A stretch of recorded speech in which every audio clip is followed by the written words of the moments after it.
Hello বন্ধুরা, apex e learning channel পক্ষ থেকে সকলকে স্বাগত। আমি অম্বরীশ আপনাদের সঙ্গে। আজকে আমাদের আলোচনার বিষয় হলো এই মুহূর্তের সবচেয়ে চর্চিত এবং বিতর্কিত বিষয় 3 ফার্ম বিলস, 3টে কৃষক আইন। এই বিলের সঙ্গে প্রত্যক্ষভাবে সম্পর্ক জড়িত কৃষককুল। যদি আমরা ধরে নিই কৃষি আমাদের ভিত্তি এবং শিল্প আমাদের ভবিষ্যৎ, তাহলে কৃষককুল যদি কোনোভাবে ক্ষতিগ্রস্ত বা আন্দোলনের সম্মুখীন হয়, সেটা ডেফিনেটলি সেটা আলোচনা এবং চর্চার বিষয়। এবং সেই বিষয়ে আলোকপাত করা আমাদের প্রত্যেকের, একজন ভারতীয় নাগরিক হিসাবে ভারতীয় কৃষককুল ক্ষতিগ্রস্ত হলে, যদি ধরে নিই ক্ষতিগ্রস্ত হচ্ছে, তাহলে সেক্ষেত্রে আমাদের এই বিষয়ের উপর আলোকপাত করা এবং এই বিষয় নিয়ে আলোচনা করা, চর্চা করা আমাদের সবার আশু প্রয়োজন। সেই উদ্দেশ্যে এই ভিডিওটি বানানো। তবে এই ভিডিওটির মাধ্যমে আমরা এই বিল সম্বন্ধে বিভিন্ন জটিলতা আলোচনা করে নেব। তো তার আগে একটু আলোচনা করে নিই যে কৃষককুল বিভিন্ন জায়গাতে বিভিন্ন স্টেটে আন্দোলন করছে। তা ধরে নিচ্ছি যে একটা মানুষ যখন আন্দোলন করে বা একটা গোষ্ঠী যখন আন্দোলন করে, নিশ্চয়ই তার কোনো স্বার্থ বিঘ্নিত হয়। সেই হিসেবে যদি ধরে নিই আমাদের কৃষককুলের স্বার্থ বিঘ্নিত হয়েছে, তাহলে আমরা এই কথার থেকেই আমরা একটা সিদ্ধান্তে আসতে পারি নিশ্চয়ই আগে তাদের স্বার্থ সুরক্ষিত ছিল। সুরক্ষিত স্বার্থ যখন বিঘ্নিত হয়, তখনই মানুষজন রাস্তাঘাটে নামে, আন্দোলন করে, প্রতিবাদ করে, মিছিল করে। এবং কৃষককুল আজকে আন্দোলনে সামিল হয়েছে আমরা ধরে নিচ্ছি, তার অর্থ হলো তাদের আগের যে স্বার্থ ছিল সেখান থেকে তাদের চ্যুতি ঘটেছে বা সেই স্বার্থ থেকে তারা বঞ্চিত হয়েছে। তো কি স্বার্থ ছিল, কেন তারা বঞ্চিত হলো, কিভাবে বঞ্চিত হলো, সেই বিষয়ে আমরা পরে আলোচনায় আসছি। তার আগে আমরা জেনে নিই এই 3টে বিল সম্বন্ধে। 3টে বিল কি কি? প্রথম, the farmers produce trade and commerce promotion and facilitation bill 2020।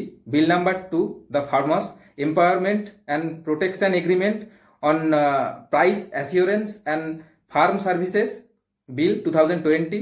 Bill number 3, the essential commodities amendment bill 2020। এই 3টে বিল মূলত কিছুদিন আগে অবধি রাজ্যসভাতে প্রথম দুটো বিল পাস হয়ে গেছিল। তৃতীয় বিল নিয়ে একটা সমস্যা বা ঝামেলা তৈরি হয়েছিল। গতকাল মানে 28শে সেপ্টেম্বর অলরেডি রাজ্যসভা পার্লামেন্ট থেকে পাস হয়ে যাওয়ার পরে ফাইনাল সিগনেচারের প্রয়োজন হয় প্রেসিডেন্ট বা ভারতীয় রাষ্ট্রপতির কোনো অর্ডিন্যান্স আইনে পরিণত হওয়ার জন্য। সেই রাষ্ট্রপতিও ফাইনাল সিগনেচার করে দিয়েছে, অলরেডি এটা আইনে পরিণত হয়ে গেছে। এবং প্রধানমন্ত্রী আজকে আমাদের একটি বার্তা দিয়ে, ভিডিও বার্তা দিয়েও জানিয়েও দিয়েছেন যে কৃষকরা যেই বিষয় নিয়ে সন্দেহ করছে বা তাদের স্বার্থ বিঘ্নিত হতে পারে বলে তিনি কৃষকরা মনে করছে এবং তার জন্য আন্দোলনে সামিল, তো সেই কথার পরিপ্রেক্ষিতে তিনি তাদেরকে আশ্বস্ত করে বলেছেন যে যেই বিষয় নিয়ে তারা আন্দোলন করছে, অর্থাৎ এমএসপি থাকছে কিনা। তো প্রধানমন্ত্রী যে জানিয়েছেন এমএসপি লাগু থাকছে, এমএসপি যেমন আগের মতো ছিল তেমনই থাকছে। এবং আগের যে সমস্ত বিষয়গুলো কৃষকরা করতে পেত না বা সুযোগ সুবিধা পেত না, যেমন তাদের প্রোডাক্ট তারা যে কোনো জায়গাতে যে কোনো মূল্যে বিক্রি করতে পারতো না, সেই সুযোগটা এই নতুন প্রভিশনে বা নতুন আইনে দেওয়া হয়েছে। তো আমরা এই বিষয়ের আলোচনা তো পরবর্তীকালে আসছি। তার আগে জেনে নিই কৃষকদের ডিমান্ডগুলো কি ছিল। কৃষকদের ডিমান্ডের মধ্যে প্রথম যেটা ডিমান্ড কৃষকরা করেছিল, এ রোলব্যাক অফ অল 3 অর্ডিন্যান্স। এই যে 3টে আইন হতে যাচ্ছে, এখন অলরেডি আইন হয়ে গেছে, কিন্তু এই 3টে যেগুলো আইন হতে যাচ্ছে সেই আইনগুলোকে আবার প্রত্যাহার করে নেওয়া। দ্য মান্ডি সিস্টেম অর বাজার to remain in the place, বাজার যে মান্ডি যেখানে চাষিরা তাদের ফসল এসে বিক্রি করে, সেই মান্ডিটার যা কন্ডিশন বা ফাংশন যা ছিল আগের মতোই রেখে দিতে হবে। 3 নম্বর পয়েন্ট কি, ডিমান্ড কি তাদের, দেয়ার লোনস বি ক্লিয়ার। তাদের যে লোন বা ধার দেনা রয়ে গেছে সেইগুলো ক্লিয়ার করে দিতে হবে বা মুকুব করে দিতে হবে। তাদের 4 নম্বর demand, a law should be made for MSP to be at least 50% more than the weightage average cost of production, and if the MSP is not paid it should be a punishable crime। এমএসপিতে তাদের যে ফসল উৎপাদনের যে খরচা হয়েছে সেই খরচার উপরে 50% ন্যূনতম, এমএসপি কথার অর্থ হলো মিনিমাম সাপোর্ট প্রাইস আর মিনিমাম সেলিং প্রাইস। এই বিষয়ে আমরা পরবর্তীকাল আলোচনায় আসছি। তো এমএসপি নির্ধারিত মূল্যেই বা তাদের টোটাল উৎপাদন খরচের 50% দামে বিক্রি করতে হবে, এর নিচে বিক্রি করা যাবে না। তাদের উৎপাদন খরচার উপর 50% তাদেরকে দিতেই হবে। এবং যদি কোনো ট্রেডার বা যারা বায়ার্স, তারা যদি কিনতে গিয়ে চাষিদেরকে এই ধরনের দামটা না দেয়, এমএসপির যে ন্যূনতম দাম সেটা যদি তাদের না দেয়, তাহলে সেটা একটা পানিশেবল ক্রাইম। এবং যারা ট্রেডার বা ধরো হোলসেলার যারা কিনছে, তাদের একটা শাস্তিযোগ্য অপরাধ হিসাবে এটা গণ্য করতে হবে। এবং পঞ্চম দাবি কি, law should be put in place that guarantee payment from the buyers through middlemen that has always been the norm to ensure that banks don't deduct the money in the name of the loan recovery। এখানে একটা guarantee পেমেন্টের ব্যবস্থা করতে হবে, ফার্মার্সদের কাছ থেকে যখন বায়ার্সরা কিনছে বা মিডিলম্যান যেগুলো কিনছে, সেখানে তাদের টাকাটা সুনিশ্চিত করতে হবে। যে মুখে বলে দিল কিন্তু টাকা তারা পেলো না, এমন যেন না হয়। তাদেরকে যেমন তাদের এমএসপি নির্ধারিত মূল্যে টাকাটা তাদেরকে দিয়ে দেওয়া হয়, এবং কোনোভাবে ব্যাংক তাদের সঙ্গে যাতে না জালিয়াতি করতে পারে, অর্থাৎ ব্যাংক তাদের ট্যাক্স মানে লোন রিকভারির নাম দিয়ে তাদের টাকা পয়সা কেটে নেওয়া এইগুলো যেমন না করে। এইগুলো ছিল মূলত কৃষকদের এই 5টা ডিমান্ড, এবং আমরা এই 3টে বিল নিয়ে আলোচনা করলাম।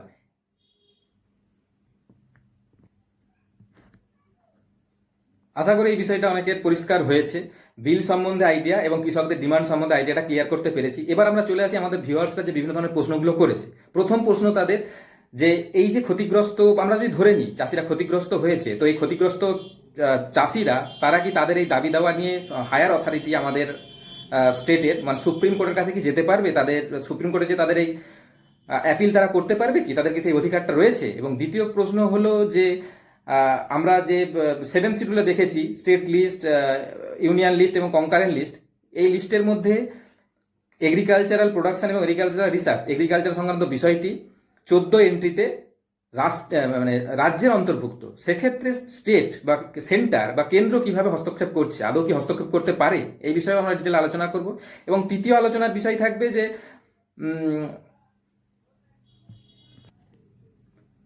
কেন বিভিন্ন স্টেটে সংগঠিতভাবে কৃষক আন্দোলন হচ্ছে এবং কৃষকরা রাস্তায় নেমেছে, প্রতিবাদ করছে। তো এটা কেন হচ্ছে? নিশ্চয়ই এর পেছনে যুক্তিযুক্ত কারণ আছে। কৃষককুল নিশ্চয়ই ক্ষতিগ্রস্ত হয়েছে, তো আদৌ কি তারা ক্ষতিগ্রস্ত হয়েছে সেই বিষয় নিয়ে আমরা এই ভিডিওটির মাধ্যমে একদম ডিটেলে পুঙ্খানুপুঙ্খ আলোচনা করব। এবং লাস্ট যেটা পয়েন্ট হিসেবে আমরা আলোচনা করব সেটা হলো এই যে রিফর্ম বিলটা বলা হচ্ছে, এটা কি আদৌ কৃষক কল্যাণের কাজে লাগবে, আদৌ কি কৃষকের দ্বারা উপকৃত হবে? এই সমস্ত বিষয়গুলো নিয়ে আমরা ডিটেল আলোচনা করব। এর সঙ্গে আরও পাশাপাশি আলোচনা করব যে আমরা কথায় কথায় শুনছি এপিএমসি, এমএসপি, মিডিলম্যান নাকি উঠে যাচ্ছে, এমএসপিটা কি, এপিএমসি কি, তাদের সমস্ত ডিটেল ব্যাকগ্রাউন্ড, তাদের এক্সিস্টিং ফাংশন, তাদের অবজেক্টিভ, সমস্ত বিষয়ের ডিটেল আলোচনা করব। ভিডিওটি শেষ অবধি দেখুন, আশা করি এই বিষয়ে একটা স্পষ্ট ধারণা আপনাদের কাছে তুলে নিতে পারবো। সুতরাং এবার আমরা কোনো কিছু আলোচনা করার আগে তার একটা ব্যাকগ্রাউন্ড জেনে নেওয়া প্রয়োজন। যেহেতু এটা মানে কৃষি বিল, সুতরাং এই বিলটা কবে থেকে সূত্রপাত হয়েছিল, এর ব্যাকগ্রাউন্ড কি সেটা আমরা জেনে নেব। ভারতবর্ষ স্বাধীনতার পরে 1947-এর পরে মানে ওই সময়কালীন কৃষকরা কি করতে পারতো, তাদের উৎপাদিত পণ্য সরাসরি তারা কনজিউমারদের বা উপভোক্তাদের, যারা বা কৃষকরা এসে সরাসরি আমাদেরকে বা উপভোক্তা বা কনজিউমারকে সরাসরি ফসল বিক্রি করতে পারতো, এবং তারা যে কোনো এরিয়াতে যে বিক্রি করতে পারতো। কিন্তু এই সময়ে বিভিন্ন ধরনের পরিবেশ সংক্রান্ত ঘটনা এবং বিভিন্ন কারণের ফলে মানে তখন সরকার সেভাবে কৃষির দিকটাকে অতটা নজর দেননি। সুতরাং সেই সময় কি হতো, এক ফসলি জমি আমরা জানি, এবং তখন পুরো কৃষি ব্যবস্থাটাই বৃষ্টির জলের উপর নির্ভরশীল ছিল। অনেক অনেক মানে ভারতবর্ষের মানে একটা হিউজ পোর্শন ছিল যেখানে মানে জলসেচের ব্যবস্থা ছিল না, উপযুক্ত খাল, উপযুক্ত নলকূপ, এবং আমরা যেটাকে এখন বর্তমানে ডিপ টয়েল বলি বা মিনি বলি, তো সেই সমস্ত জমির মাঝে মাঝে জলের সন্ধান, পুকুর, নালা, খাল, বিল, এগুলো অতটা সহজলভ্যতা ছিল না। ফলে এবং চাষ ব্যবস্থা তো মানে প্রযুক্তিগত ক্ষেত্রে চাষেরও অত উন্নত হয়নি। 3 ফসলি, এখন যেমন 3 ফসলি, 4 ফসলি, এবং ফসলের মাঝে মাঝে অন্যান্য ফসল, রবি শস্য, খারিফ শস্য, তার মাঝে মাঝে অন্যান্য ধরনের অর্থকরী ফসল, যেগুলো আমরা কমার্শিয়াল ক্রপ বলি, সেই ধরনের ফসলের উৎপাদন হয়। কৃষি ব্যবস্থা অনেকটা এখন উন্নত হয়েছে বর্তমান সময়ে দাঁড়িয়ে 21st সেঞ্চুরিতে এসে। কিন্তু স্বাধীনতা পরবর্তী সময় কৃষি ব্যবস্থার অতটা মানে পরিবর্তন আসেনি, গ্রিন রেভলিউশনও তখন সেভাবে এসে পৌঁছয়নি। সুতরাং কৃষি ব্যবস্থাটা একটু অনগ্রসরই ছিল এবং কৃষকদের অবস্থা অতটা সচ্ছল ছিল না। তো তখন কি হতো, এক ফসলি জমি, সুতরাং এক ফসলি জমির থেকে যেটুকু উৎপাদন হতো তাতে তাদের সারা বছর 12 মাস তাদের কৃষকদের ভরণ পোষণ চলতো না। সুতরাং তাদের যেটুকু উৎপাদন হলো এবং ফসলের যেটুকু বিক্রি করে যেটুকু দাম পেলো, তাদের বছর শেষ হওয়ার আগেই তাদের টাকা পয়সা শেষ হয়ে যেত। সুতরাং সারা বছর চালানোর জন্য তাদেরকে কি করতে হতো, মহাজনদের কাছ থেকে, মানি ল্যান্ডারদের কাছ থেকে বা জমিদারদের কাছ থেকে তাদেরকে লোন নিতে হতো। তো মানে আবার যখন চাষবাসের সময় আসছে তখন তাদের টাকা পয়সা শেষ হয়ে গেছে, আর্থিক অবস্থাও ভালো না, সুতরাং তাদেরকে লোন নিতে হচ্ছে। এভাবে লোন নিয়ে তারা ফসল চাষ করছে এবং ফসল উৎপাদনের পরে তারা সেই লোনগুলো মেটানোর জন্য আবার মহাজন তাদেরকে চাপ দিচ্ছে। কিন্তু এমন সময় এমন দেখা গেছে যে যেই পরিমাণ লোন নিয়েছে এবং যেই পরিমাণ ফসল উৎপাদন হয়েছে, এবং তার সঙ্গে তো প্রাকৃতিক দুর্যোগ, খরা, বন্যা, এগুলো তো আছেই, মানে যে পরিমাণ লোন নিয়েছে এবং যে পরিমাণ ফসল বিক্রি করে যে পরিমাণ টাকা পেয়েছে, দুটোর মধ্যে একটা আকাশ পাতাল তফাৎ রয়ে গেছে। মানে মানে ফসল উৎপাদন করে ইনকাম এবং লোন নেওয়া, দুটোর মধ্যে ব্যালেন্স কোনোভাবেই হচ্ছে না, মানে লোন থেকেই যাচ্ছে, মানে ডিবোল্ডার হয়ে যাচ্ছে আর কি। আবার পরবর্তীকালে লোন নিতে হচ্ছে, আবার ফসল উৎপাদন করছে, আবার লোন নিতে হচ্ছে, মানে লোন একটা কন্টিনিউয়াস প্রসেস, একটা রিসাইকেল হয়ে যাচ্ছে, মানে সাইকেলিং পদ্ধতিতে চলছে। সুতরাং চাষিরা এই মানি ল্যান্ডারদের দ্বারা জর্জরিত হচ্ছে, এবং মানি ল্যান্ডাররা এই সুযোগটাকে কাজে লাগিয়ে তারা কি করছে, কৃষকদের কাছ থেকে লোন শোধের নামে তারা কৃষকদের ফসলকে কিনছে এবং একদম ন্যূনতম মূল্যে কিনছে, এবং কৃষকরাও বিক্রি করতে বাধ্য হচ্ছে। মানি ল্যান্ডারের চাপ, ভয়, লোন পরবর্তীকালে দেবে না বা বিভিন্ন ধরনের শারীরিক নিপীড়ন করবে, এই সমস্ত বিভিন্ন কারণে তারা লোনে তো জর্জরিত হয়েই আছে, এবং খুব কম মূল্যে মানি ল্যান্ডারদের বা জমিদারদের বা যারা বায়ার্স তাদেরকে কিনে বিক্রি করে দিতে বাধ্য হচ্ছে। ওই ঠিক নেই মামার চেয়ে কানা মামা যে ব্যাপারটা আর কি, যে যা হোক যা পয়সা আসে, তো তারা এক প্রকার ওই মানি ল্যান্ডারদের দ্বারা এক প্রকার জর্জরিত হয়েই আছে অলরেডি, আবার তার উপরে ঋণের বোঝা চাচ্ছে। তো এমন একটা কন্ডিশন থেকে ভারতীয় কৃষিদের মানে চাষিদেরকে বা কৃষকদেরকে বাঁচানোর জন্য ভারত সরকার একটা আইন নিয়ে এলো, যেটাকে বলা হয় APMC, agricultural product or livestock managing committee, market committee, APMC. এপিএমসিটা কততে আসছে, যখন নেহরুয়ান পিরিয়ড 1963-তে এপিএমসিটা লাগু করা হচ্ছে। এবং এপিএমসির অবজেক্টিভগুলো কি ছিল সেটা আমরা এবার আলোচনা করব। তবে এই বিষয়ে আমি আপনাদেরকে একটা পরিসংখ্যান বা কথা বলে রাখি। এই যে ধরুন মানে কৃষকদের স্বার্থ রক্ষা বা নতুন একটা বাজার তৈরি করা, এই ধারণাটা কিন্তু অনেক বছর আগে, প্রায় এখন আমরা একবিংশ শতাব্দীতে আছি, 2020-তে, আজ থেকে প্রায় 700 বছর আগে, 1310-5 এই সময়টাতে মানে খলজি বংশ, সুলতানি সাম্রাজ্যের খলজি বংশীয় সম্রাট আলাউদ্দিন খলজি এই ধরনের একটা ব্যবস্থা নিয়েছিলেন, মানে কৃষক কুলকে বাঁচানোর জন্য। এবং তিনি যে স্ট্যান্ডিং আর্মি প্রথম চালু করছে, সেই স্ট্যান্ডিং আর্মির ভরণ পোষণের জন্য, সৈন্যদের বেতন ফেতন, এই সমস্ত বিভিন্ন কারণের জন্য সে প্রত্যেকটা জিনিসের নির্দিষ্ট দাম বেঁধে দিয়েছিল, এবং চাষিরা যাতে তাদের ফসলের ন্যায্য দাম পায় সেটাকেও সুনিশ্চিত করেছিল। এবং মাঝখানে যারা মিডিল ম্যান ফোড়ে আড়তদার, তারা যাতে না কৃষকদেরকে ঠকাতে পারে বা উপভোক্তাদের কাছ থেকে বেশি দাম না নিতে পারে, সেই জন্য তারা সাহানাহাই মান্ডি, তারপরে একটা বাজারের ব্যবস্থা করেছিল, যেখানে সমস্ত দ্রব্য তার নির্দিষ্ট দামে দামে বিক্রি করা হতো এবং তাদের একটা নির্দিষ্ট মূল্য বেঁধে দিয়েছিল। এবং তার পাশাপাশি এই সমস্ত টোটাল এই বাজার ব্যবস্থাটাকে দেখভাল করার জন্য দেয়ানি রিয়াসাত নামে এক প্রকার কর্মচারী নিয়োগ করেছিল। এটা ঐতিহাসিক মানে ইতিহাসের ঘটনা। সুতরাং আমরা যদি এই বিষয়টা নিয়ে একটু আলোচনা করি, তাহলে আমরা দেখতে পাবো এটা কিন্তু অনেক আগে থেকে এই সিস্টেমটা রয়েছে, আলাউদ্দিন খলজির সময় থেকে এটা চলে আসছে। সুতরাং এটা কোনো নতুন বিষয় নয়, এটা যারা ইতিহাস নিয়ে মোটামুটি চর্চা করেছে বা পড়ছে তারা এই বিষয়টা নিয়ে জানে অনেকেই।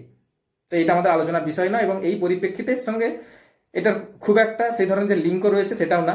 তো আমি তবু জাস্ট জানার জন্য এটা বললাম উদাহরণ হিসাবে।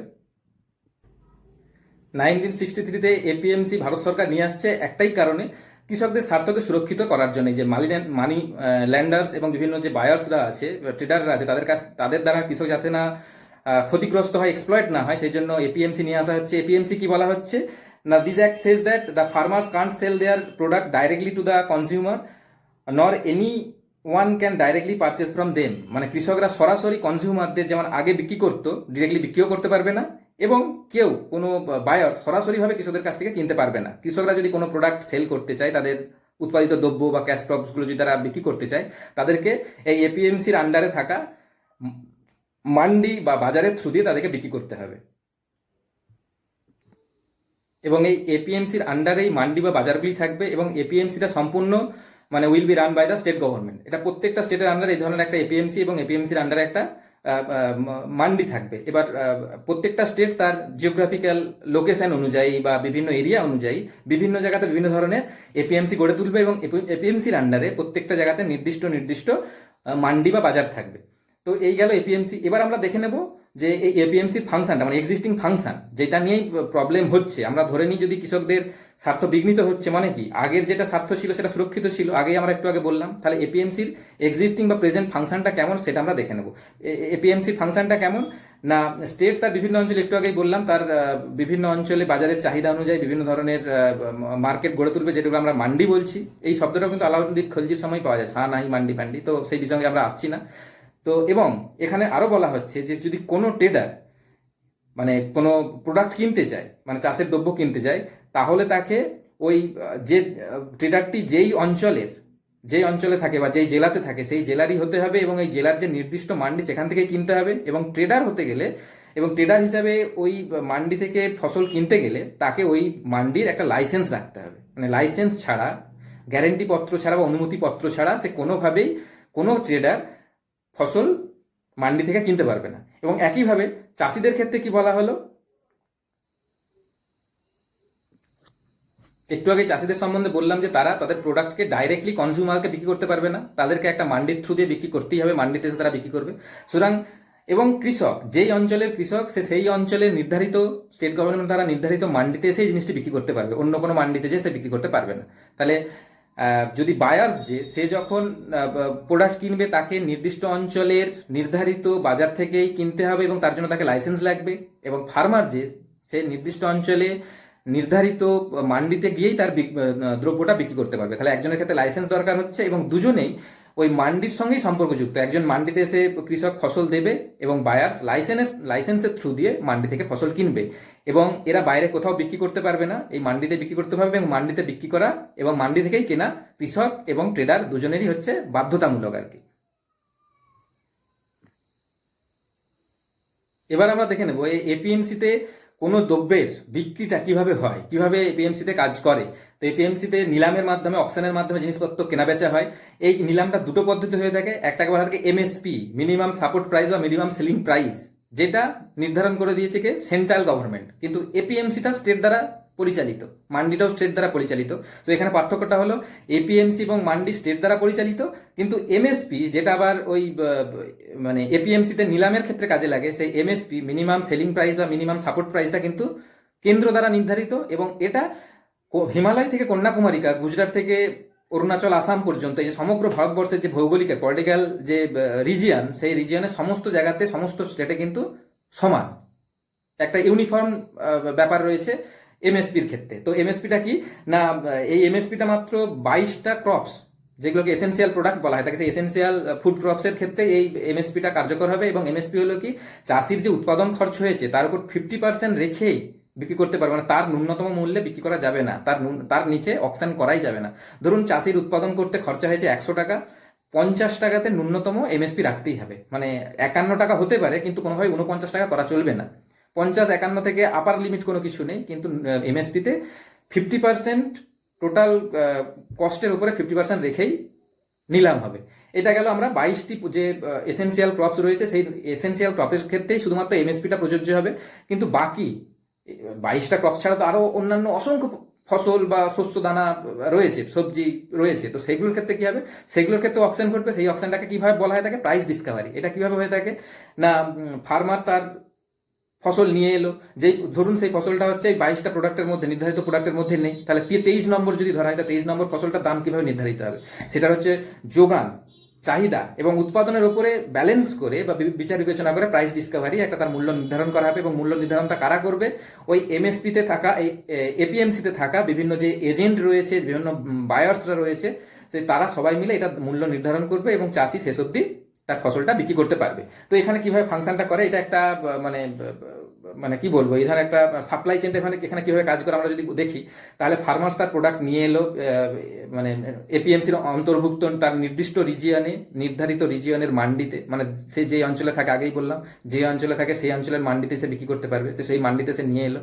এখানে আসার পরে সে সরাসরি কিন্তু বিক্রি করতে পারছে না, সে এখানে তার সঙ্গে যোগাযোগ করতে হবে, যারা ওই এপিএমসির এজেন্ট রয়েছে সেই এজেন্টের সঙ্গে যোগাযোগ করা হলো, বা যাদেরকে আমরা কথা হতে মিডিলম্যান বা ফোঁড়ে বা আড়তদার বলে থাকি, তো তার সঙ্গে যোগাযোগ করলো। সে আবার কি করবে, সে বিভিন্ন ওই এপিএমসিতে কিনতে আসা, লাইসেন্স পাওয়া যে বিভিন্ন ট্রেডাররা রয়েছে, ট্রেডারের সঙ্গে যোগাযোগ করবে, একটা আলোচনা করবে এবং আলোচনা করে একটা মূল্য নির্ধারণ করবে। এবং এই যে টোটাল প্রসেসটা হবে তার জন্য সে একটা চার্জ করবে, সেটা হচ্ছে মার্কেট চার্জ হিসাবে 3% চার্জ তারা ধার্য করবে, এবং সেটা পে করতে হবে কাকে, কৃষককেই পে করতে হবে। এই যে মাঝখানে যে আলোচনাগুলো চলছে, এবার কি হলো, এই যে ট্রেডার আছে সে এবার কি, যে বিভিন্ন হোলসেলার, রিটেলার বা বিভিন্ন যারা ভেন্ডার্স আছে এবং কনজিউমার, তাদের কাছে জিনিসটা যে বিক্রি করবে। তাহলে ফার্মার প্রথমে আসছে এপিএমসিতে, এসে এজেন্টের সঙ্গে মিলছে, এজেন্ট হচ্ছে বড় বড় ট্রেডার্সদের সঙ্গে মিলছে, ট্রেডার্স, হোলসেলার, রিটেলার, এদের সঙ্গে আলাপ আলোচনা করে তার একটা মূল্য নির্ধারণ হলো। ধরুন সেক্ষেত্রে চাষি থেকে এই যে কনজিউমার, মানে ফার্মার থেকে কনজিউমার, এই যে মাঝখানে চাষি থেকে কনজিউমারে পৌঁছতে মাঝখানে অসংখ্য পরিমাণ মিডিলম্যান ফোঁড়ে এরা কিন্তু থেকে যাচ্ছে। তো ধরুন শেষ অবধি কনজিউমার যারা, আমরা জিনিসটাকে কিনলাম 70 টাকাতে, কিন্তু চাষি পাচ্ছে কত, চাষি ম্যাক্স টু ম্যাক্স পাচ্ছে 7 থেকে 10 টাকা, মানে মাঝখানে প্রায় 60 টাকা চলে যাচ্ছে এই মিডিলম্যানদের হাতে। তো নতুন সিস্টেমে এই মিডিলম্যানটাকে তোলার কথাই বলা হয়েছে। তো এখানেই হলো এই বিষয়টার একটা সুবিধা, এই মিডিলম্যান থাকছে না আগের মতো। এই যেমন স্বাধীনতার পরবর্তীতে যেমন কৃষকরা সরাসরি কনজিউমারদের বিক্রি করতে পারতো এবং যে কোনো জায়গাতে, যে কোনো এরিয়াতে, যে কোনো বাজারে গিয়ে তারা সবজি বিক্রি করতে পারতো, ফসল বিক্রি করতে পারতো। এখন নিউ প্রভিশনে সেটাই বলা হয়েছে যে মাঝখানের মিডিলম্যানরা থাকবে না, চাষি সরাসরি কনজিউমারদের বিক্রি করতে পারবে এবং যে কোনো বাজারে বিক্রি করতে পারবে।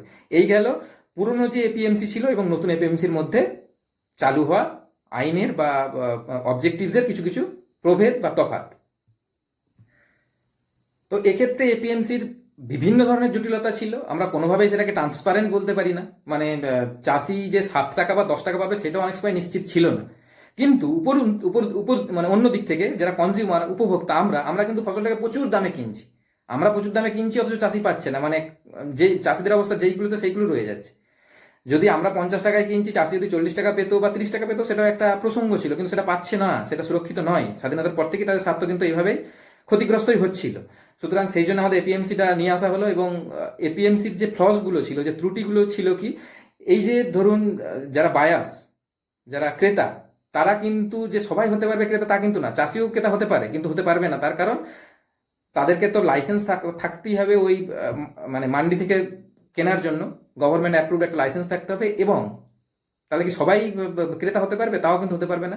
এখানে কিন্তু একটা ট্রান্সপারেন্সির অভাব দেখতে পাচ্ছি আমরা, পলিটিক্যাল কানেকশন দেখতে পাচ্ছি। যারা সরকারের রুলিং পার্টি ওই সময়ের বা ওই স্টেটের, সেই রুলিং পার্টির সঙ্গে যাদের ওঠা বসা রয়েছে, ভালো হোল্ড রয়েছে, তারাই কিন্তু অনেক সময়ই না, অধিকাংশ ক্ষেত্রেই তারাই কিন্তু এই লাইসেন্সটা পেতে পারতো। সবাই কিন্তু পেতে পারবে না। তাহলে এখানে একটা জটিলতা বা অস্বচ্ছতা আমরা দেখতেই পাচ্ছি, একটা করাপশন থাকছেই। লাইসেন্স পাওয়ার ক্ষেত্রে সবাই পাচ্ছে না। পলিটিক্যাল হোল্ড থাকলে, পলিটিক্যাল কানেকশন থাকলেই একটা যখন লাইসেন্স পাচ্ছে সেক্ষেত্রে টাকা আদান প্রদানের সরকারের সঙ্গে ওই ট্রেডারের একটা থাকছেই, বায়ার্সের। এবং দ্বিতীয় যেটা হচ্ছে যে মানে কৃষক থেকে কনজিউমার অবধি যাওয়ার মাঝখানে এই যে মিডিলম্যানরা থাকছে, সেই মিডিলম্যানরা অনেক সময় নিজেদের মধ্যে বিভিন্ন ধরনের সলা পরামর্শ করে নিচ্ছে। সলা পরামর্শটা কি? আমরা জানি কি, যে কোনো ধরনের সবজি 2 দিন, 4 দিন, 5 দিন, 10 দিন অবধি কৃষক তার ঘরে রাখতে পারবে। কিন্তু এমন একটা হয়ে গেল, তারা নিজেদের মধ্যে একটা লবি বা গ্রুপ তৈরি করে নিল, যারা বায়ার্স, তারা বললো এই মান্ডির থেকে আমরা যে সমস্ত ফসল কিনবো, আমরা এমএসপিতেও কিনবো না, তারও ন্যূনতম দামে কিনবো। কৃষকদেরকে বললো তোমাদের দিতে হলে দাও, না দিতে হলে না দাও। তখন কৃষকরা কিছুদিন হয়তো ওয়েট করলো, কিন্তু সবজি ফসল কি হবে, তার পচন ধরবে, নষ্ট হবে, উমুক তুমুক হবে, পোকামাকড়ে খেয়ে নেবে। সুতরাং তারা কিছুদিন ওয়েট করার পরেও আলটিমেটলি তারা কি বাধ্য হচ্ছে ওদেরকে বিক্রি করতে, এবং ন্যূনতম দামে, অনেক সময় এমএসপিও পাচ্ছে না, মানে এমএসপিও পাচ্ছে না, তারও ন্যূনতম দামে বিক্রি করতে বাধ্য হচ্ছে। এবং সেটা কিন্তু ওই পুরো এই ফায়দাটাকে নিচ্ছে কারা? ওই যে আমরা মিডিল ম্যান। মানে চাষিরা ভাবছে কি, নেই মামা থেকে কানা মামা ভালো, ফসল নষ্টই হয়েছে তো কিছুই পেতাম না, তার থেকে যা বলছে, যে দামে বলছে তাতে আমার পয়সা উঠুক বা লাভ হোক লস হোক, দিয়ে দাও। তো অনেক সময় কৃষকরা আত্মহত্যা করেছে। ফসল যা পরিমাণ খরচা করে ফসল চাষ করছে তার অর্ধেকেরও কম দাম উঠেছে। আবার পরবর্তীকালে তারা ফসল চাষ করবে কি করে? বিভিন্ন ধরনের লোন দেনা হয়েই আছে। সুতরাং এক্ষেত্রে তাদের অনেক ক্ষেত্রে সুসাইড প্রবণতা আমরা দেখতে পেয়েছি। মানে আগেই যে সিস্টেমটা ভালো ছিল তা কিন্তু না। সুতরাং এটা অলরেডি প্রবলেমেটিক ছিল। সুতরাং নতুন রিফর্ম তাদের হয়তো কিছু সুযোগ সুবিধা দেবে, সেই বিষয়ে আমরা একটু পরে আলোচনায় আসছি। সুতরাং এই এমএসপিটাকে কৃষকদের স্বার্থ রক্ষার করার জন্য ব্যবহার করা হয়েছিল বা আনা হয়েছিল 1963-তে।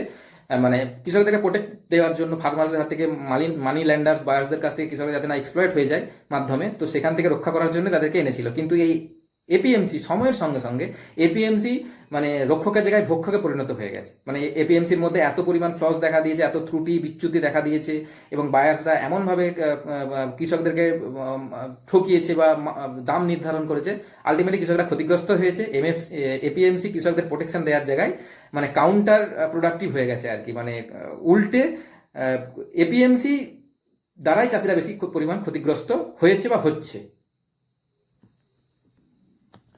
সুতরাং এক্ষেত্রে আমরা দেখতে পাচ্ছি, আমরা যদি নতুন বিল নাও নিয়ে আসি, আমাদের যে এক্সিস্টিং এপিএমসি এবং এমএসপি রয়েছে সেটাকে রিফর্ম করা অবশ্যই প্রয়োজন। কারণ এখানে এটাই রক্ষার জায়গায় যেই উদ্দেশ্য নিয়ে 1960-তে নিয়ে আসা হয়েছিল, সেই উদ্দেশ্য পালন করছেই না, উপরন্তু কৃষকদের স্বার্থকে প্রচুর পরিমাণে ক্ষতিগ্রস্ত করছে এবং কৃষকরা বিভিন্নভাবে মানে মানে নিপীড়িত হচ্ছে এপিএমসি থ্রু দিয়ে। সুতরাং নতুন আইন যদি নাও আসে, আমাদের অবশ্যই প্রয়োজন কি এপিএমসিটাকে সংস্কার করা, এবং 21st সেঞ্চুরির কনটেক্সটে, মানে 21st সেঞ্চুরিতে কৃষকদের স্বার্থের কথা ভেবে কিন্তু এপিএমসি সংস্কার করা প্রয়োজন।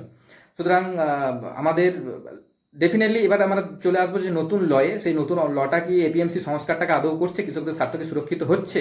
আর যদি সুরক্ষিতই হয়, তাহলে কৃষকরা আন্দোলন করছে কেন, এবং বিভিন্ন স্টেটে কেন তারা প্রোটেস্ট মুভমেন্ট করছে, সেই বিষয়ে আমরা আলোচনা করবো। তবে এই ক্ষেত্রে বলে রাখি, 91-এ প্রথম যেটা আছে এলপিজি সিস্টেম, ডিভাইডাইজেশন, প্রাইভেটাইজেশন অ্যান্ড গ্লোবালাইজেশন। তো এটা কি না ফ্রি ইকোনমি বা মানে মুক্ত একটা অর্থনৈতিক ব্যবস্থা, যেখানে মানে সেন্টারের ইন্টারভেনশন বা মানে সেন্টারের কন্ট্রোল বিভিন্ন ইন্ডাস্ট্রিয়াল বেল্টের ক্ষেত্রে, বিভিন্ন ইন্ডাস্ট্রির ক্ষেত্রে, বিভিন্ন শিল্পের ক্ষেত্রে রাষ্ট্রের কন্ট্রোলটাকে অনেকটা ফ্রি রিল্যাক্স করে দেওয়া হয়েছিল। এটা মানে কি বলবো, অনেকটা মানে ফ্লেক্সিবল করে দেওয়া হয়েছিল। গভর্নমেন্ট সমস্ত বিষয়ে ইন্টারফেয়ার করছিল না, ইন্টারভেন্স করছে না। তো সেই সময়ে মানে এগ্রিকালচারাল ফার্ম, এগ্রিকালচারাল প্রোডাক্ট এবং এগ্রিকালচারাল রিসার্চ মানে কৃষি সংক্রান্ত বিষয়টাকে কিন্তু মানে এলপিজির আন্ডারে নিয়ে আসা হয়নি। তখনও কিন্তু কৃষি ব্যাপারটাতে স্টেটের একটা কন্ট্রোল থেকে গেছিল, এবং সেই দিন থেকে আজ অব্দিও স্টেটের কন্ট্রোলটা থেকেই আছে।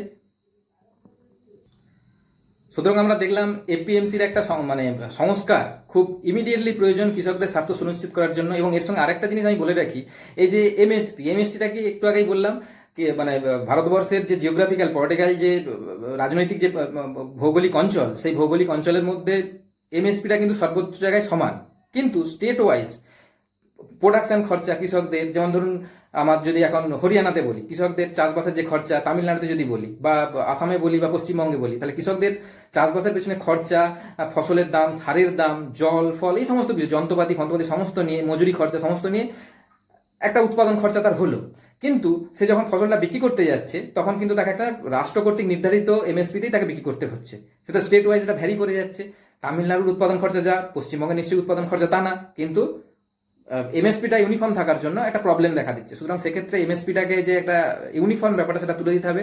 রিজিয়ন ভেদে বা অঞ্চল ভেদে এমএসপিটাকে কিন্তু সেই অনুযায়ী ভ্যারি করতে হবে। মানে যেমন উৎপাদন খরচা তার সঙ্গে ব্যালেন্স করে কিন্তু এমএসপিটাকে রাষ্ট্রীয় নিয়ন্ত্রণ থেকে মুক্ত করে অঞ্চলের সঙ্গে সমানুপাতিকভাবে তাকে রান করাতে হবে। এবং তার সঙ্গে আরেকটা কি করতে হবে, এটা ধরুন যে কৃষক তার ফসলটাকে নিয়ে যে বিক্রি করছে, সেক্ষেত্রে যে সে একটা ট্রান্সপোর্ট খরচা পড়ছে, ট্রান্সপোর্ট খরচাতে নিয়ে গেল, কিন্তু ফসলটা কোনো জায়গাতে আটকে গেল। কারণ কিছুদিন আগে আমরা দেখছিলাম যখন পেঁয়াজের দাম প্রচন্ড ছিল, ট্রাক পেঁয়াজ ঢুকতে পারছে না, কোনো একটা জায়গাতে বর্ডারে আটকে আছে। মানে ট্রাকের পর truck 10 quintal, 20 quintal, 50 quintal, metric ton করে সব পেঁয়াজ দাঁড়িয়ে থাকছে, পচছে। সুতরাং চাষিরা বিক্রি করতে এসেও প্রবলেমে পড়ছে। তার তো একই সঙ্গে যত দিন যাবে প্রত্যেকটা প্রোডাক্ট সবজি ফবজি কি নষ্ট হবে, ওজনে কমবে, নষ্ট হবে, পচবে, পোকামাকড়ে খেয়ে নেবে, একটু আগে যেটা বললাম, তা তো নষ্ট হচ্ছেই প্রতিদিন। এবং তার সঙ্গে সঙ্গে ট্রান্সপোর্ট খরচা, এই সমস্ত ব্যাপার স্যাপার নিয়ে যখন সেটা নামটা বিক্রি করলো, একদম তো ওজনে কম, তার সঙ্গে মাল নষ্ট হয়ে গেছে, তার সঙ্গে ট্রান্সপোর্ট খরচা সমস্ত মিলে কৃষক আর সেভাবে কিছু পাচ্ছে না। সুতরাং এক্ষেত্রে বলছে যে কৃষকদের যদি প্রোটেকশন দিতেই হয়, তাহলে এই ট্রান্সপোর্ট খরচাটাকে কিন্তু একটা ট্রান্সপোর্ট কস্টটাকে রাষ্ট্রকে ভাবতে হবে যে এটা থেকে কৃষকদের কিভাবে রেহাই বা মুক্তি দেওয়া যায়। তো এর সঙ্গে এখানে বলে রাখি, এই যে মানে এপিএমসির যে রিফর্মটা, সেটা কিন্তু অনেক উন্নত যেগুলো রাষ্ট্র, যেমন আমাদের রাজ্য যদি বলি মহারাষ্ট্র, তামিলনাড়ু, গুজরাট, কর্ণাটক, এরা কি করেছে, এরা কিন্তু অনেকদিন আগে থেকে এপিএমসি সংস্কারের একটা পেছনে হাঁটছে। তারা কি করেছে, এমএসপিটা বা নির্ধারিত মূল্যেই তাদেরকে বিক্রি করতে হবে, যারা বায়ার্স তারা কিনবে। এবং দ্বিতীয়ত বায়ার্সরা যদি কোনো কারণে নির্ধারিত মূল্যের থেকে কম মূল্যে দেয়, তাহলে পানিশমেন্টের একটা ব্যবস্থা তারা করে নিয়েছে। এবং তৃতীয় কথা হলো, চাষিদের বিভিন্নভাবে স্বার্থ সুরক্ষার জন্য তারা বিভিন্ন ধরনের ইনিশিয়েটিভ বা পদক্ষেপগুলো কিন্তু নিয়েছে। এই ধরনের স্টেটগুলো কিন্তু নিয়েছে, কিন্তু সব জায়গাতে এই ধরনের ইনিশিয়েটিভ কিন্তু এখনো রাজ্যগুলো নিয়ে উঠতে পারেনি। সুতরাং আমরা এই আলোচনা থেকে যেটা আউটকাম পেলাম, যে এপিএমসি একটা মনোপলি এবং কাউন্টার প্রোডাক্টিভ হয়ে গেছে। সুতরাং এপিএমসিটাকে যেভাবেও রিফর্ম করা দরকার, তবেই কিন্তু চাষিদের স্বার্থ সুরক্ষিত হবে। এবং এই আলোচনার পরিপ্রেক্ষিতে এটাই নির্ধারিত হলো, এপিএমসিটাকে যেভাবে হোক পরিবর্তন করে আমাদেরকে নতুন একটা জায়গা চাষিদের স্বার্থ সুরক্ষিত হতে পারে এমন একটা রুল বা রেগুলেশন আমাদেরকে অবশ্যই আনতে হবে। এবার আমরা চলে আসি, মানে একটু আগে বললাম যে এটা তো আমরা রাজ্যের বিষয় জানি, 7 শিডিউলে বলা আছে স্টেট লিস্টের অন্তর্ভুক্ত হচ্ছে এগ্রিকালচার। তো কিভাবে সেন্টার এর বিষয়ে হস্তক্ষেপ করতে পারে, আদৌ কি হস্তক্ষেপ করতে পারে, এই প্রশ্নটা আমরা প্রথমেই রেখেছিলাম। তো এই বিষয়ের আলোচনাই হলো 7 শিডিউল, মানে 1976-এ 42 অ্যামেন্ডমেন্টের দ্বারা শিডিউলের কিছু কিছু পরিবর্তন হয়েছে। স্টেট লিস্টের আন্ডারে আগে 97টা ছিল, সেখান থেকে 100টা হয়েছে। সেন্টারের আন্ডারে মানে ইউনিয়নের আন্ডারে, স্টেট লিস্টের আন্ডারে বা মানে লিস্ট 2, এবং তার সঙ্গে আরেকটা আছে লিস্ট 3 বা কনকারেন্ট লিস্ট। এখানে তাদের যে এখতিয়ারভুক্ত বিষয়গুলো ছিল তাদের এক্সচেঞ্জ ঘটেছে, কারো কম বা কোনো বেশি হয়েছে। এবং আমরা দেখতে পাচ্ছি কি এই এগ্রিকালচারটা স্টেট লিস্টের অন্তর্গত বা শিডিউল 2 এর অন্তর্গত, লিস্ট 2 এর অন্তর্গত এবং 14 নম্বর পয়েন্টে আছে, 14 নম্বর এন্ট্রিতে রয়েছে। তাহলে এক্ষেত্রে প্রশ্ন হলো, যদি স্টেট লিস্টের বিষয় হয় তাহলে সেন্টার কিভাবে হস্তক্ষেপ করতে পারছে। কিন্তু এই বিষয়ে আলোচনার জন্য আমাদেরকে হেল্প নিতে হবে কত, আর্টিকেল নাম্বার 248 কি বলা হয়েছে, যেটাকে রেসিডুয়ারি পাওয়ার বলা হয় থাকে। রেসিডুয়ারি পাওয়ার বলতে যে যদি এমন কোনো সাবজেক্ট এই 3টে লিস্টের অন্তর্ভুক্ত নেই কিন্তু সেই বিষয়টা এখন আলোচনার বিষয় বা সেই বিষয়টা অন্তর্ভুক্তির বিষয়, তখন সেটা কি হবে, সরাসরি কেন্দ্রের অধীনে চলে যাবে এবং কেন্দ্র সেই বিষয়টাকে হ্যান্ডেল করতে পারবে এবং সেই বিষয়ের উপর আইন প্রণয়ন করতে পারবে। এবং আরেকটা যেটা বলা হয়েছে 249 আর্টিকেলে যেটা বলা হয়েছে, পাওয়ার অফ দ্য লেজিসলেশন, আইন প্রণয়নের ক্ষমতা কি না, যখন ন্যাশনাল ইন্টারেস্ট হয়ে যাবে বা ন্যাশনাল ইস্যু হয়ে যাবে, ইমার্জেন্সির সময় হতে পারে, যদি ইমার্জেন্সির সময় যে কোনো সাবজেক্ট, সেটা হতে পারে স্টেট লিস্টের অন্তর্ভুক্তি, হতে পারে কনকারেন্ট লিস্টের অন্তর্ভুক্তি, এবং কনকারেন্ট লিস্টের অন্তর্ভুক্তি যেই বিষয়গুলো সেইগুলোর উপর স্টেটের মানে সেন্টারের অধিকার করার, হস্তক্ষেপ করার, আইন প্রণয়ন করার অধিকার রয়েছে। শুধুমাত্র স্টেটের ক্ষেত্রে নেই, কিন্তু আবার এই আর্টিকেল 249 বলছে কি, ইমার্জেন্সি কন্ডিশনে এবং ন্যাশনাল ইন্টারেস্টে কোনো সাবজেক্ট স্টেটের অন্তর্ভুক্ত হলেও সেন্টার সেখানে আইন প্রণয়ন করতে পারবে এবং সেখানে হস্তক্ষেপ করতে পারবে। সুতরাং এগ্রিকালচারটা স্টেটের অধীন, কিন্তু এখন এটা একটা ন্যাশনাল ইস্যু হয়ে গেছে, কৃষক স্বার্থ বিঘ্নিত, কৃষকরা প্রোটেস্ট করছে, মুভমেন্ট করছে, সুতরাং এক্ষেত্রে স্টেট কিন্তু হস্তক্ষেপ করতে পারবে এবং স্টেট সেই আবার কি কনকারেন্ট লিস্টের 33 এন্ট্রিতে কি বলা হয়েছে, যে এগ্রিকালচার রিসার্চ এগ্রিকালচার প্রজেক্ট বিষয়ে রাষ্ট্র হস্তক্ষেপ করতে পারে। আমরা যদি দেখি যে এই 33 এন্ট্রির অধীনে কয়েক বছর আগে সেন্টার কিন্তু এসেনশিয়াল কমোডিটি অ্যাক্ট কিন্তু এই কনকারেন্ট লিস্টের আইনের অধীনে কিন্তু এনেছিল, মানে সেক্ষেত্রে আমরা দেখতে পাচ্ছি যে এর আগে হস্তক্ষেপ করেছিল সেন্টার, সুতরাং এক্ষেত্রে হস্তক্ষেপ করতে পারবে, এটাই স্বাভাবিক। সুতরাং হস্তক্ষেপ না করার কোনো ব্যাপার নেই, স্টেট এখানে তার বৈধভাবেই, এই সেন্টার বৈধভাবেই স্টেটের বিষয়ে কিন্তু হস্তক্ষেপ করতে পারছে এবং এগ্রিকালচার বিষয়ে আইন প্রণয়ন করতে তার অধিকার রয়েছে। সুতরাং এই প্রশ্নটা আমাদের ক্লিয়ার হয়ে গেল আপাতত, যে স্টেটের সেন্টারের হস্তক্ষেপ করার অধিকার রয়েছে এই বিষয়টিতে, এগ্রিকালচার বিষয়টিতে। এবার আমাদের নেক্সট আলোচনার বিষয় ছিল কি, আমরা প্রথমে প্রস্তাব রেখেছিলাম যে কৃষকদের স্বার্থ ক্ষুণ্ণ বা তারা অধিকার থেকে বঞ্চিত, সুতরাং তারা অধিকার বঞ্চিত হলে যে কোনো মানুষই সর্বোচ্চ আদালতের বা আমাদের আইন ব্যবস্থার আমরা সম্মুখীন হতে পারি, আমরা সুপ্রিম কোর্ট, হাইকোর্টে অ্যাপিল করতে পারি। তো এক্ষেত্রে কৃষকরা অ্যাপিল করতে পারবে কিনা, তো এই প্রশ্নের উত্তর খুঁজতে হলে আমাদেরকে আর্টিকেল 122 সাহায্য নিতে হবে।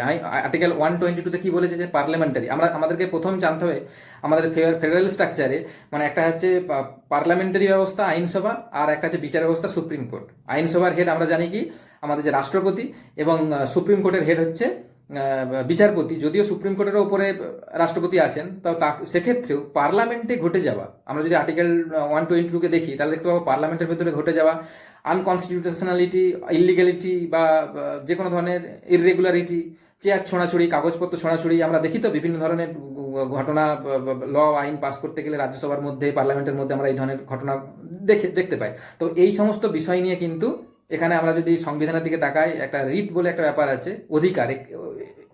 অধিকারের এরিয়া বা এখতিয়ার কোথায় কোথায় কার রয়েছে, পার্লামেন্টের কোথায় এখতিয়ার রয়েছে হস্তক্ষেপ করার, সুপ্রিম কোর্টের কোথায় এখতিয়ার রয়েছে হস্তক্ষেপ করার। তো সেক্ষেত্রে পার্লামেন্টারি কোনো ব্যবস্থাতে সুপ্রিম কোর্ট কিন্তু হস্তক্ষেপ করে না এবং অনেক সময় সুপ্রিম কোর্ট হস্তক্ষেপ করতে চায় না। সুতরাং সেক্ষেত্রে কিন্তু এই বিষয়টাকে নিয়ে পার্লামেন্টে যাওয়া বোধহয় সম্ভব না। তো সেই বিষয়ে চাষিরা হয়তো তাদের দাবি বা অ্যাপিল পার্লামেন্টে, এই সুপ্রিম কোর্টে যে জানাতে হয়তো পারবে না। এর পাশাপাশি একটা প্রশ্ন বারবার উঠছে যে শুধুমাত্র কৃষকের স্বার্থই ক্ষুণ্ণ হচ্ছে তা না, একই সঙ্গে স্টেটের উপরে রাষ্ট্র হস্তক্ষেপ করছে এবং স্টেটের স্বার্থও ক্ষুণ্ণ হচ্ছে। তো স্টেটের স্বার্থটা কিভাবে ক্ষুণ্ণ হচ্ছে সেই বিষয়টা আমরা একবার দেখে নিই।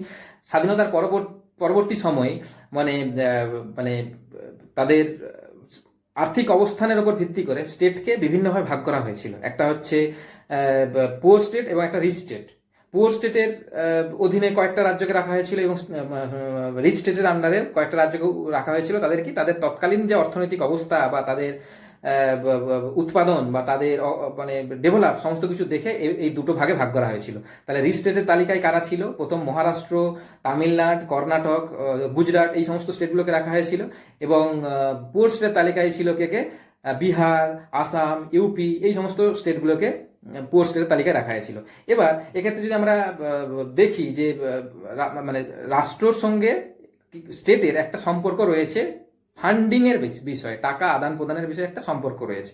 কারণ রাষ্ট্র রাজ্য থেকে কিছু ট্যাক্স কালেক্ট করে এবং সেই ট্যাক্সগুলোকে অ্যাকুমুলেট করে একসঙ্গে সংগ্রহ হওয়ার পরে সেইগুলোকে ডিস্ট্রিবিউট করে দেয়, ইকুয়ালি করে না, যার যেমন প্রয়োজন সেই প্রয়োজনের নিরিখে তাদেরকে ডিস্ট্রিবিউট করে দেয়, যেটাকে আমরা কন্টিনজেন্সি ফান্ড বলি।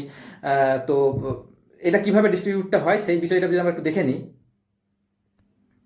সব স্টেটগুলোর কাছ থেকে সেন্টার টাকা বা ট্যাক্স আদায় করছে। এখন যদি আমরা একটা কমন ম্যাট্রিক্স নিয়ে নিই, ধরুন 100 টাকা, 100 টাকাকে 100 টাকা মহারাষ্ট্র, তামিলনাড়ু, গুজরাট, কর্ণাটক এরাও 100 টাকা স্টেটকে দিচ্ছে। আবার ইউপি, বিহার, আসাম এরাও 100 টাকা স্টেটকে দিচ্ছে। এবার স্টেটের কাছ থেকে রিওয়ার্ডস হিসেবে তারা কি পাচ্ছে? মহারাষ্ট্র যখন 100 টাকা স্টেটকে দিচ্ছে, কেন্দ্রকে দিচ্ছে, তখন তার বিনিময়ে সে পাচ্ছে কত? 13 টাকা। এটা যদি আমরা ব্লুমবার্গ কুইন্ট থিওরি দেখি, 2017-এর ডেটা কি বলছে যে 100 টাকার বিনিময়ে হচ্ছে মহারাষ্ট্র পেয়েছিল 13 টাকা, কেরালা সেখানে পেয়েছে 100 টাকার বিনিময়ে 100 টাকা দিয়েছে, কিন্তু ফেরত পেয়েছে কত? 52 টাকা।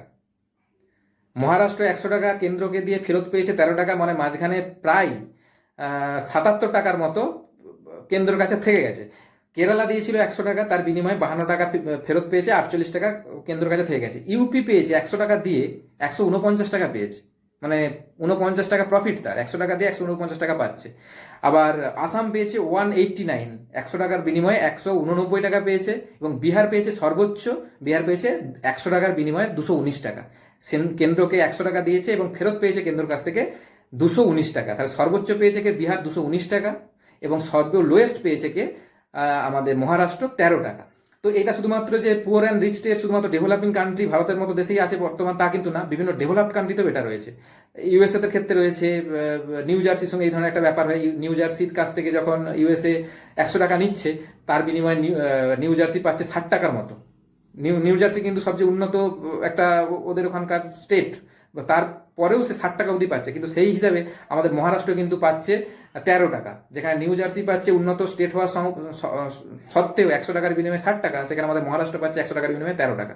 এবং একইভাবে বিহার পাচ্ছে 100 টাকার বিনিময়ে 219 টাকা তাদের ইনফ্রাস্ট্রাকচারাল ডেভেলপমেন্ট করার জন্য। এবার প্রশ্ন হলো, মহারাষ্ট্র তো টাকা দিল 100 টাকা, কিন্তু ফেরত পেল 13 টাকা, তাহলে মহারাষ্ট্রের যে ইনফ্রাস্ট্রাকচারাল ডেভেলপমেন্ট, কৃষি, বিভিন্ন যে কনস্ট্রাকশন, বিভিন্ন যে ডেভেলপগুলো সেগুলো কোথা থেকে করবে? তাকে তো একটা জায়গা থেকে ট্যাক্স মানে মানে জোগাড় করতে হবে, ফান্ডিং করতে হবে, সংগ্রহ করতে হবে টাকা। তো তাদের একটা পদ্ধতি রয়েছে। আবার তাহলে কি স্টেটকে যে পরিমাণ টাকাটা দিচ্ছে সেই পরিমাণ ফেরত পাচ্ছে না, অথচ তার স্টেটের একটা ইন্টারনাল ডেভেলপমেন্টের জন্য টাকার প্রয়োজন হবে, সেই টাকাটাই যেখান থেকে জোগাড় করবে, সেই টাকাটার অধিকাংশ কিন্তু আসে, অনেকটা একটা মেজর পোর্শন আসে কিন্তু এপিএমসি। যেই এপিএমসিটা আমরা একটু আগে বলেছিলাম স্টেটের আন্ডারে, মানে রাজ্যগুলো তাদের নিয়ন্ত্রণ করতে পারে এপিএমসির থেকে। এবার আমরা একটু ডেটাবেস যদি দেখে নিই, এবার আমরা দেখে নেবো রাজ্য হিসাবে 2020-তে এপিএমসি থেকে সবচেয়ে ম্যাক্সিমাম টাকা কালেক্ট করেছে কিন্তু পাঞ্জাব রাজ্যটি।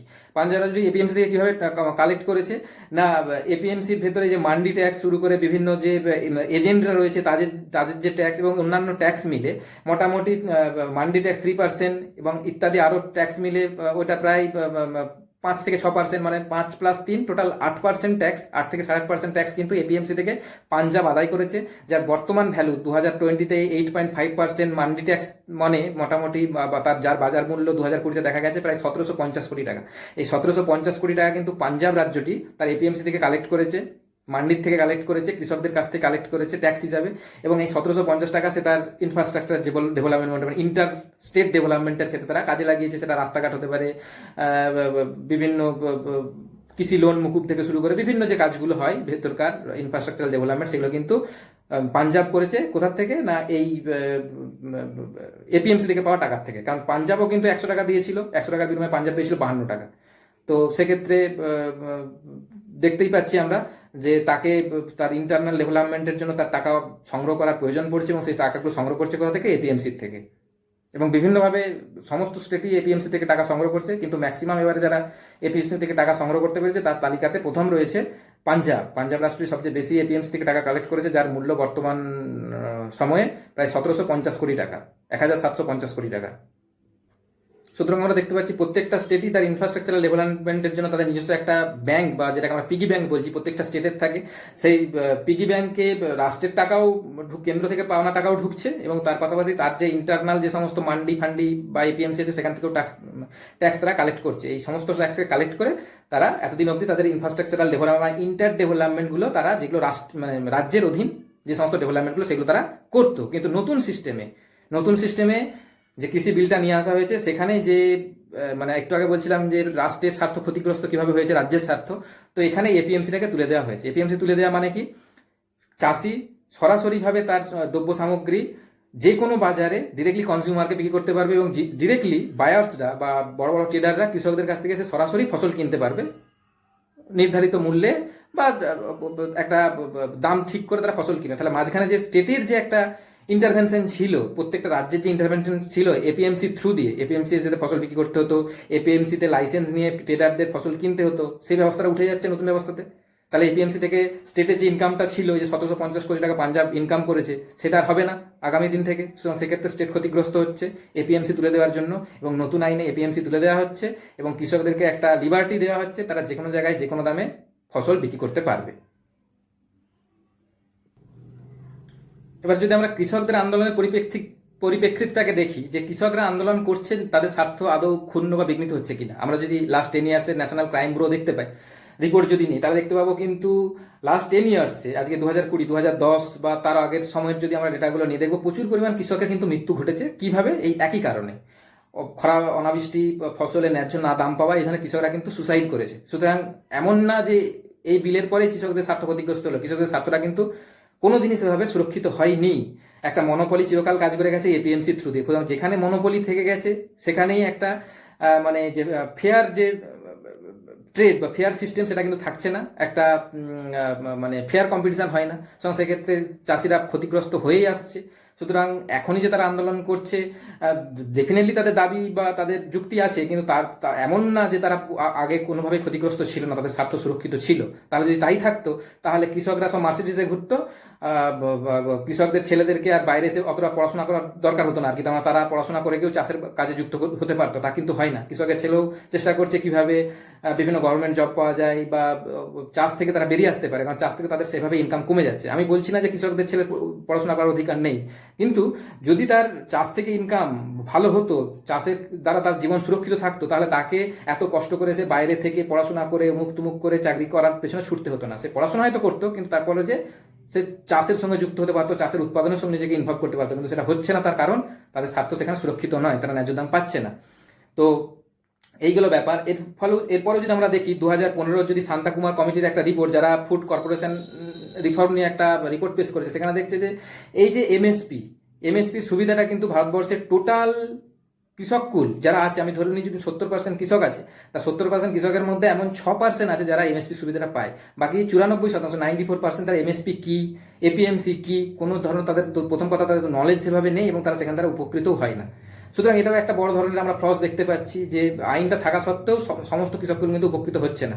এবং এক্ষেত্রে কৃষকদেরকে কিন্তু একটা এডুকেশন বা একটা এই বিষয় নিয়ে অ্যাওয়ারনেস গড়ে তুলতে হবে, যে এই ধরনের সুবিধা সুযোগ আছে, কৃষকরা সেটা নিতে পারে, তাদেরকে জানান দিতে হবে, মানে এডুকেশনের একটা ব্যবস্থা করতে হবে। সুতরাং এগুলো কিন্তু এই ধরনের ইনিশিয়েটিভ স্টেট এবং রাষ্ট্র সবাইকেই নিতে হবে। কৃষকরা কিন্তু জানেই না এই ধরনের সুযোগ সুবিধা রয়েছে।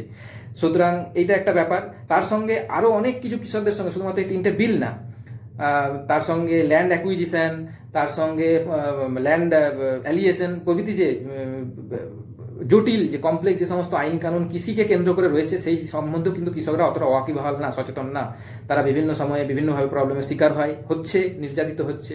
এবং অনেক সময় এমনও হয়েছে যে মানে পার্লামেন্টও শুনবে না, যে কৃষক তার বিষয় সম্বন্ধে ওয়াকিবহাল না বলে, জানতো না বলে সে আজকে ক্ষতিগ্রস্ত হয়েছে বলে সে পার্লামেন্টে যে এই সুপ্রিম কোর্টে যে তার অধিকার আদায়ের জন্য অ্যাপিল করছে, তা তো হবে না।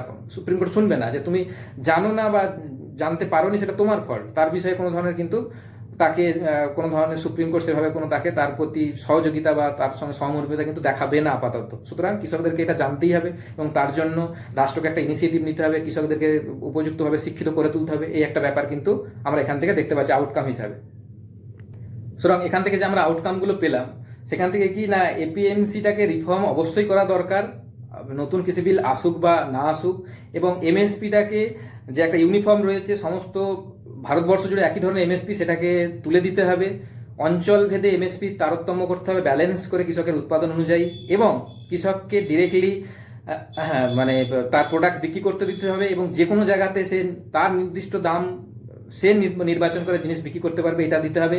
এবং কোনো কারণে ফসলের ক্ষতি টতি ঘটলে রাষ্ট্রকে সেখান থেকে তাকে নিরাপত্তা দিতে হবে, লোন মুকুব করতে হবে, এই সমস্ত ব্যাপার কিন্তু আনতেই হবে। সুতরাং এটা প্রয়োজন কৃষির ক্ষেত্রে। সুতরাং এটা এমন না যে নতুন আইনগুলো আনা যাবে না বা এমন কিছু না, রিফর্ম দরকার ছিল এবং সেই প্রয়োজনের কথা মাথায় রেখে কৃষকদের স্বার্থ সুরক্ষিত ছিল না বলে আইনগুলো নিয়ে আসা হয়েছে। এবার আইনটা অলরেডি মানে অর্ডিন্যান্সগুলো অলরেডি আইনে পরিণত হয়ে গেছে, কারণ আমাদের প্রেসিডেন্ট বা রাষ্ট্রপতির যে ফাইনাল সিগনেচারের প্রয়োজন হয় সেই ফাইনাল সিগনেচার করে দিয়েছে, অলরেডি আইনে পরিণত হয়ে গেছে।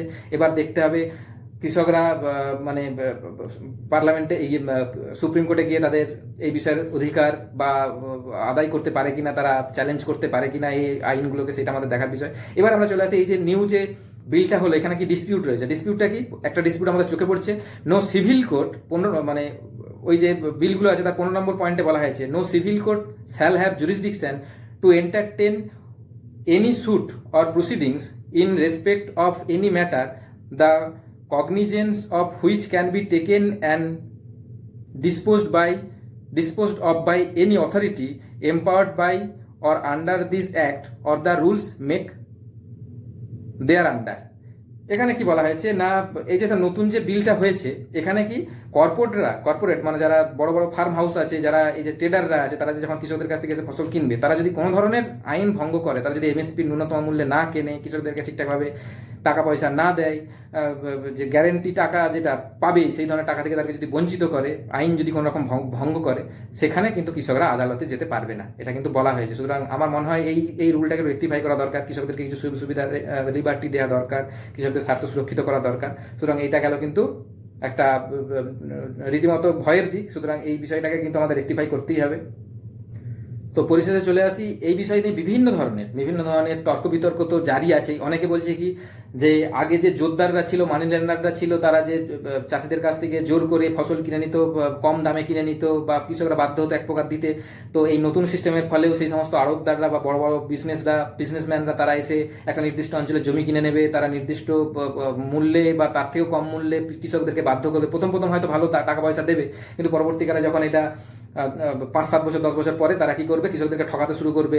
সেই বিষয়ে কৃষকরা আইনের সহযোগিতা নিতেই পারবে না, রাষ্ট্র তাদেরকে নিয়ন্ত্রণ করবে না, রাষ্ট্র হস্তক্ষেপ করবে না, রাষ্ট্র কৃষকদেরকে প্রোটেকশন দেবে না। সেক্ষেত্রে কৃষকরা কিন্তু বঞ্চিত হবে কিছুদিন পরে। এখন হয়তো প্রলোভন দেখানোর জন্য বড় বড় ফার্ম হাউসরা প্রচুর টাকা দিয়ে হয়তো কৃষকদের ফসল কিনে নেবে, কিন্তু কিছুদিন পর থেকে কিন্তু তাদের আসল রূপটা বেরিয়ে যাবে, তারা ক্ষতিগ্রস্ত হবে। যেমন অনেকেই বলছে যে 1950-এর যে ভয়াবহ 50-এর মন্বন্তর আমরাকে যেটা বলি, তখন কি হয়েছিল না, প্রচুর পরিমাণে খাদ্যশস্য মজুত করে নিয়েছিল, এবং তারপরে যখন খরা হয়েছিল তখন কি হয়, সেই সরকারের অধীনে থাকলে সরকার মজুত করা খাদ্য থেকে মানে ক্ষতিগ্রস্ত অঞ্চলে সহযোগিতা করে, রেশনিং ব্যবস্থা চালু করে, খাদ্যশস্য যোগান দেয়। কিন্তু যখন সেটা একটা সরকারের অধিকার ওখান থেকে চলে যাচ্ছে, যখন একটা বিশাল কর্পোরেট হাউসের আন্ডারে চলে আসছে, তারা ওই যোদ্ধাদের মতো ব্যবহার করবে, তারা পয়সা পেলেই তবে ফসল বা শস্য তারা দেবে, এমনিতে তারা অনুদান দেবে না, সবকিছু পয়সার উপর ডিপেন্ড করবে। সুতরাং খরা দুর্ভিক্ষ চললে তখন সেক্ষেত্রে কিন্তু সেটাকে কন্ট্রোল করা মানে রাষ্ট্রের মানে কন্ট্রোলে আর থাকবে না, সেটা বেরিয়ে যাবে, কারণ কর্পোরেট হাউসগুলো পয়সা ছাড়া কিছু বোঝে না। সেক্ষেত্রে দুর্ভিক্ষ হলে সেই পরিস্থিতি সামাল দেওয়া কিন্তু প্রচন্ড পরিমাণ কষ্ট হয়ে যাবে এবং প্রচুর মানুষ সেখানে মরে যেতে পারে, এটা একটা সম্ভাবনা করছে। আর অনেকে বিভিন্ন ধরনের উদাহরণ হিসেবে দিয়েছে, যেমন অনেকেই বলছে যে এই যে বিএসএনএল এবং রিলায়েন্সের উদাহরণটা অনেকে দিয়েছে। বিএসএনএল কি ছিল, একটা সরকারি কোম্পানি, প্রচুর পরিমাণ ভারতবর্ষের কনজিউমার বিএসএনএলকে বিশ্বাস করছিল সরকারি কোম্পানি হিসেবে, তারা তাদের কানেকশনও নিয়েছিল, বিএসএনএল সঙ্গে অ্যাটাচমেন্ট তাদের ছিল। কিন্তু দিনের পর দিন সরকার বিএসএনএল প্রতি দুর্ব্যবহার করতে শুরু করে, 2G থেকে 3G করছে না, 3G থেকে 4G স্পেকট্রাম কিনছে না। আবার অন্যদিকে যে প্রাইভেট যে বিভিন্ন ফ্র্যাঞ্চাইজিসগুলো, এয়ারটেল, ভোডাফোন, রিলায়েন্স, এদেরকে বিভিন্ন ধরনের সুযোগ সুবিধা দিয়ে দিচ্ছে সরকার, তারা 2G 3G থেকে 4G-তে শিফট করে যাচ্ছে। কিন্তু বিএসএনএল এর ওই ধরনের না করায় মানুষজন কি, কনজিউমাররা কি করছে, বিএসএনএল থেকে সরে আসতে বাধ্য হচ্ছে, এবং তাদের উপায় না, অপশন নেই, হয় ভোডাফোন নাও, নাই রিলায়েন্স নাও, নাই এয়ারটেল নাও। তো এইভাবে তাদেরকে সরকারি সংস্থার থেকে বেরিয়ে এসে তাদেরকে এই ধরনের প্রাইভেট কোম্পানির অধীনে নিতে হচ্ছে। প্রথম এই সমস্ত প্রাইভেট কোম্পানিকে বিভিন্ন কনজিউমার টানার জন্য বিভিন্ন ধরনের অফার, সুযোগ, প্রলোভন অনেক কিছু দিয়েছে। কিন্তু যেই বিএসএনএলটা পুরোপুরি এখন আর কোনো কানেকশনই নেই, লোকজন আর নিচ্ছেই না, সেখান থেকে যখন সরাসরি বেরিয়ে চলে এসে লোকজন রিলায়েন্সের এক দেখুন আসল রূপটা এখন তারা দেখাচ্ছে।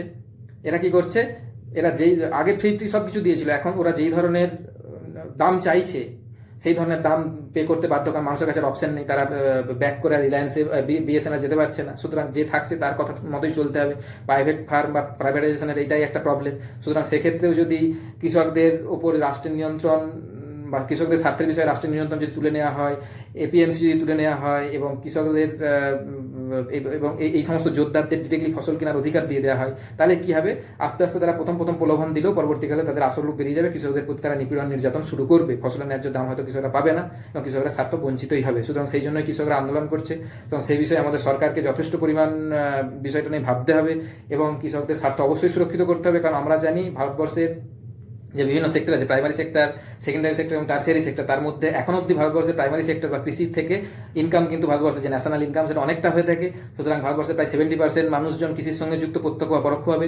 কৃষকদের স্বার্থ অবশ্যই ভারতবর্ষের মতো কৃষি প্রধান দেশে কৃষকদের স্বার্থ সুরক্ষা রক্ষা করা অবশ্যই ভারত সরকারের কর্তব্য। আশা করব ভারত সরকার সেই বিষয়টা সহানুভূতির সঙ্গে দেখবে এবং কৃষকদের স্বার্থ সুরক্ষিত করবে।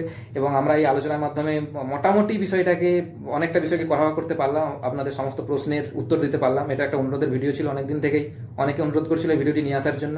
আশা করি ভিডিওটার মাধ্যমে আপনাদেরকে অনেক বিষয় আমরা বুঝাতে পারলাম এবং তার সঙ্গে কৃষকদের স্বার্থ সুরক্ষিত হবে আগামী দিনে এবং কৃষকরা শান্তিতে সুখে তাদের জীবিকা নির্বাহ করতে পারবে, এই আশা রাখছি।